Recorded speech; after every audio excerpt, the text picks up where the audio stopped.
আসসালামু আলাইকুম। আবারও আপনাদেরকে টেকনিক্যাল অ্যানালাইসিস চ্যানেলের পক্ষ থেকে স্বাগতম। তো বন্ধুরা, এই যে দেখেন, আমরা আজকে একটা 48 ভোল্ট মিশুকের কন্ট্রোলার খুলে নিয়েছি। তো এটা একবারে খুলেই নিয়েছি। এটার মোটরের দুইটা সাইড একবারে শর্ট হয়ে গেছে, মোটর জাম হয়ে গেছে পুরা। তো আমরা এখন এখান থেকে যে মসফেটগুলোর সমস্যা, এই মসফেটগুলো এখান থেকে খুলে নেব। তো আপনারা ভিডিওটি শেষ পর্যন্ত দেখবেন, তাহলে ইনশাআল্লাহ আশা করি অনেক কিছুই বুঝতে পারবেন। যদিও অ্যাকচুয়ালি ভিডিও দেখে সব কাজ শেখা বা করা সম্ভব না, তারপরেও অনেক কিছুই বুঝতে পারবেন, ধারণা নিতে পারবেন, যেটি আলোকে হয়তো বা কাজ করতে গেলে বা যখন আপনি কাজ করবেন তখন আপনার অনেক সুবিধা হবে, অনেক হেল্প হবে। তো দেখেন, আমাদের এখানে মোটরের আপনারা জানেন যে 3টা সাইড রয়েছে, এবং এই ধরনের 48 ভোল্ট যে মিশুক কন্ট্রোলারগুলো আছে,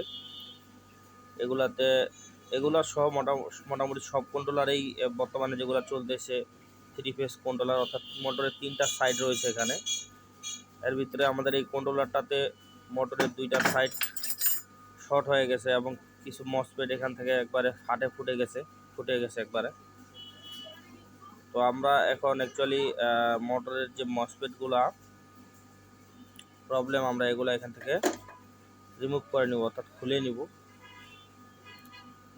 খুলে নেওয়ার পরে আমরা আমাদের এই কাজের যে দ্বিতীয় স্টেপটা রয়েছে, সেটা হচ্ছে আমাদের যেই সাইডের মসফেটগুলো নষ্ট হয়েছে ওই সাইডে আমরা ডাইভার সেকশনটা খুব ভালোভাবে মাপ দেব, এবং আমাদের যে গোড়া পার্টসগুলো রয়েছে সেগুলো মেপে দেখব যে কোনো ধরনের প্রবলেম আছে কিনা। তারপরে আমরা আবার ভালো মসফেট লাগাবো যদি ডাইভার সেকশনে প্রবলেম না থাকে। আর যদি প্রবলেম থাকে সেক্ষেত্রে অবশ্যই আমাদের আগে ডাইভার সেকশন মেরামত করতে হবে, তারপরে মসফেট লাগাইতে হবে। তো অ্যাকচুয়ালি আসলে অনেক ভাই ফোন করেন বা কমেন্টের মাধ্যমেও জানতে চান যে ভাই, মসফেট লাগাচ্ছি বারবার কাটতেছে, কারণ কি? তো এর কারণ একটাই, আপনার যে সাইডের মসফেট কাটতেছে ওই সাইডে 100% ডাইভার সেকশনে প্রবলেম রয়েছে। কারণ ডাইভার সেকশনে প্রবলেম থাকলে আপনার মসফেট লাগাইলে মসফেট কেটে যাবে। তো দেখেন, আমরা এখানে মসফেট খুলতেছি একটা করে, এবং যে সাইডে মসফেটগুলো খুলতেছি ওই সাইডটা আবার মাপ দিতেছি, দেখতেছি যে শর্টটা ভাঙছে কিনা। তো অ্যাকচুয়ালি এখানে আপনারা জানেন যে একটা সাইডে টোটাল 8টা মসফেট রয়েছে, 4টি মসফেট রয়েছে প্লাস সাইডে এবং 4টি মাইনাস সাইডে। তো যেমন আমাদের এখানে প্লাস সাইড থেকে শর্ট দেখতেছি আমরা। তো আমরা প্লাস সাইডে 4টা মসফেট, আসলে অনেক সময় দেখা গেছে যে আমরা একটা মসফেট খোলার পরেই কিন্তু শর্টটা রিমুভ হয়ে যায়, শর্টটা ভাঙা যায়। তো সেক্ষেত্রে বাকি আর 3টা মসফেট আমাদের খোলার প্রয়োজন হয় না। তো আপনারা যদি 4টি খুলতে পারেন, কোনো সমস্যা নাই, কিন্তু আমার মতে ওটা একটা বেশি পরিশ্রম হলো বা বেশি সময় লাগলো। অ্যাকচুয়ালি অনেক সময় দেখা গেছে আমরা কিছু কন্ট্রোলার মেরামত করি যে একটা মসফেট খুলি ওইটাই শর্ট, বাকি 3টা মসফেটই ঠিক থাকে। তো সেক্ষেত্রে বাকিগুলো আর খোলা লাগে না। তো এই জন্য আমরা খুলতেছি এবং মাপতেছি। তো দেখেন, আমাদের এখানে আমরা এই সাইডের মসফেটগুলো প্রায় খুলে নিলাম। এখন আমরা যে সাইডগুলোতে, মানে যে জায়গাগুলো থেকে মসফেট খুলছি ওই জায়গাগুলা একটা নিডেল অথবা এই ধরনের সোল্ডারিং সাকারের মাধ্যমে আমরা পরিষ্কার করে নেব, যেন পরবর্তীতে আমরা যে মসফেটগুলো লাগাবো সেগুলোর পা যেন খুব ভালোভাবে ঢুকে। তো আপনি যদি আমাদের চ্যানেলে নতুন ভিউয়ার্স হয়ে থাকেন তো অবশ্যই আমাদের চ্যানেলটিকে সাবস্ক্রাইব করে দিবেন। আর আমাদের ভিডিও যদি ভালো লাগে তাহলে অবশ্যই লাইক, কমেন্ট এবং শেয়ার করতে ভুলবেন না। আর সেই সাথে আপনার বন্ধুদেরকে দেখার সুবিধা করে দেওয়ার জন্য অবশ্যই আমাদের ভিডিওটি শেয়ার করে দিবেন।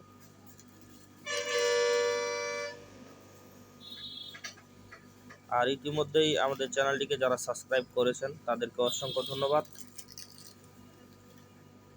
আর যারা এখনই সাবস্ক্রাইব করেননি তারা এখনই সাবস্ক্রাইব করে ফেলুন, ইনশাআল্লাহ আপনার উপকারে আসবে আমাদের এই চ্যানেলটি।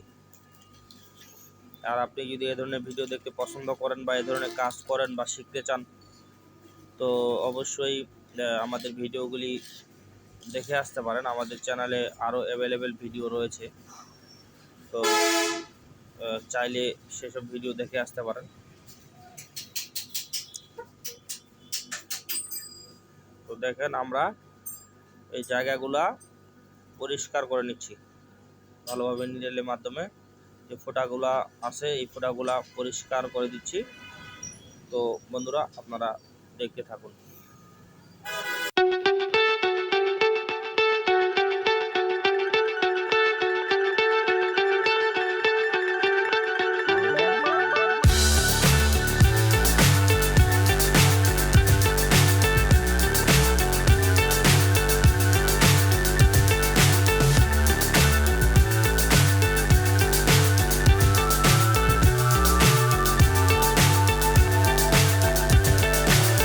So high I'm hypnotized.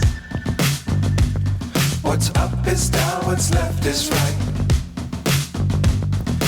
Chasing stars and holding you. I can't see the end, but we'll see it through.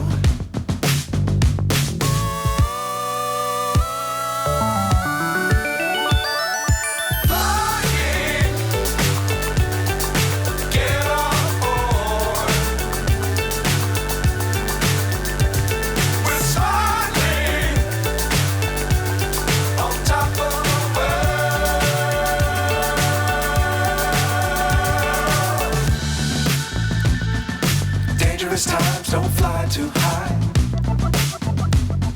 Be sure to keep the ground in sight. Fly forever if you keep it tight. Love the world, but keep the sky on your mind.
তো বন্ধুরা আমরা মসফেটগুলো খুলে ভালোভাবে পরিষ্কার করে নিয়েছি। এখন আমরা এটা ড্রাইভার সেকশনটা খুব ভালোভাবে মেপে নেব।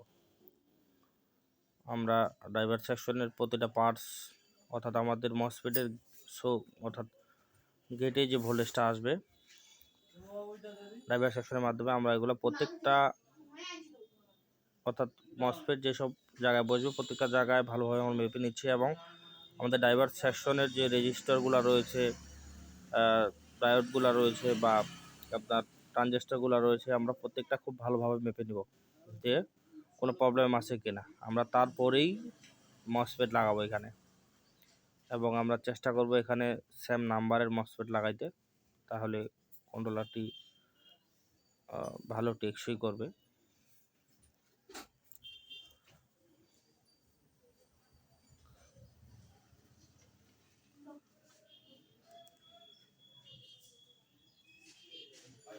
তো আমরা এখানে প্রত্যেকটি পার্টস খুব ভালোভাবে মেপে নিচ্ছি। ট্রানজিস্টরগুলো যেগুলো রয়েছে, অ্যাসেম্বলি ট্রানজিস্টরগুলো, ওগুলো আপনার বেস থেকে ধরে ইমিটার কালেক্টর ধরে ইমিটার বেস, আমরা সবগুলোভাবেই মেপে নিচ্ছি। তো আমাদের এখানে ড্রাইভার সেকশনে কোনো প্রবলেম নাই। তো আমরা এখানে মসফেট লাগাই দিলে ইনশাআল্লাহ আশা করতেছি যে কন্ট্রোলারটা রান করবে। তো আমরা যে মসফেটগুলো খুলছি সেগুলো মসফেট খুব ভালোভাবে মেপে নিব।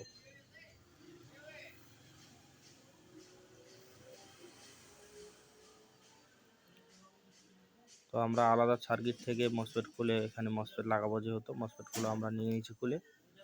তো আমরা এখন মসফেটগুলো লাগানোর আগে খুব ভালোভাবে মেপে নিচ্ছি, যেন কোনো ধরনের প্রবলেম না হয় লাগানোর পরে।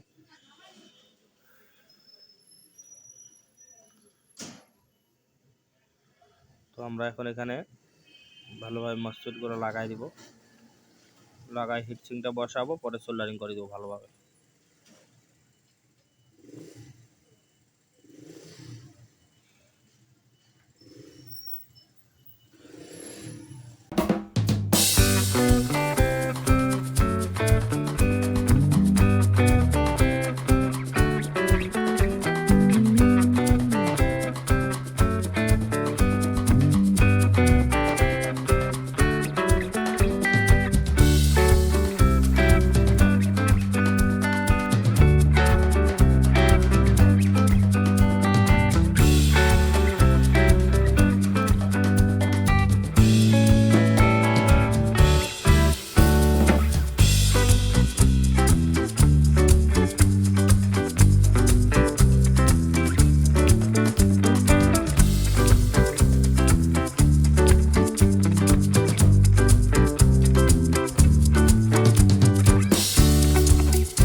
বন্ধুরা, এই যে আমাদের সোল্ডারিং করা প্রায় শেষ। আমরা এখন সোল্ডারিং করা শেষ হলে এটা অবশ্যই মোটরে কানেকশন দিব, দিয়ে দেখবো যে মোটর চলতেছে কিনা। তো আমরা এখন সোল্ডারিং করা শেষ হলে এটাতে মোটর কানেকশন দিয়ে নেব, মোটর এবং পিক আপ সব লাগাই দিব। তো আপনারা দেখতে থাকুন। যারা এতক্ষণ ধরে আমাদের ভিডিও দেখতেছেন তাদেরকে অসংখ্য ধন্যবাদ। আর যারা এখনই আমাদের চ্যানেলটিকে সাবস্ক্রাইব করেনি তারা এখনই আমাদের চ্যানেলটিকে সাবস্ক্রাইব করুন। দেখেন যে আমার মোটর দিচ্ছি এখানে